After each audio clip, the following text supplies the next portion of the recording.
महसूस किया है कि बच्चों के साथ आपका कनेक्शन कम होता जा रहा है, या शायद आप स्पोर्ट्स के साथ ताल्लुक़ में कुछ गलत सिग्नल दे रहे हैं? स्पोर्ट्स यानी कि जो आपका पार्टनर है। आज हम डिस्कस करेंगे कैसे आप बच्चों के लिए वक्त निकालें और अपनी मैरिज को सही डायरेक्शन में रखें, ताकि फैमिली भी हैप्पी रहे और बॉन्ड भी जो है ना बरकरार रहे, मेंटेन रहे। फ़र्ज़ करें लाइक आमना और अहमद के 2 बच्चे हैं। अली 7 साल का और सारा 5 साल की है। फ़र्ज़ नहीं करना, बल्कि ये वाकई रियल स्टोरी है जो आपके साथ शेयर कर रही हूँ। आमना फुल टाइम जॉब करती है, अहमद ऑफिस में बिज़ी, बच्चों के साथ वक्त सिर्फ रश डिनर और बेड टाइम तक महदूद है। यानी कि वो सिर्फ डिनर के टाइम जो है ना उसके पापा यानी कि जो अहमद है वो अपने बच्चों का टाइम देगा, या डिनर के टाइम या फिर बेड टाइम जब सोने का टाइम हो, लाइक 5 to 10 मिनट्स बस। अली: अम्मी आप मेरे साथ खेलती क्यों नहीं?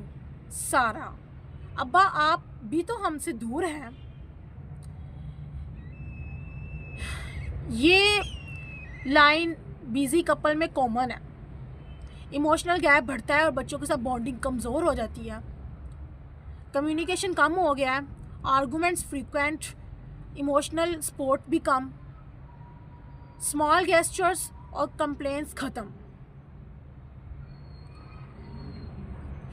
किड्स और स्पोर्ट्स के लिए वक्त कम है।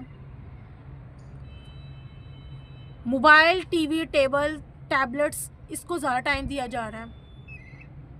पेरेंट्स का स्ट्रेस चिल्ड्रन को फील होता है। अब जज्बाती ज़रूरियात को नज़रअंदाज करना, लव, एप्रिसिएशन और guidance missing. Daily dedicated time for kids 30 to 60 minute daily play, story telling, drawing, for example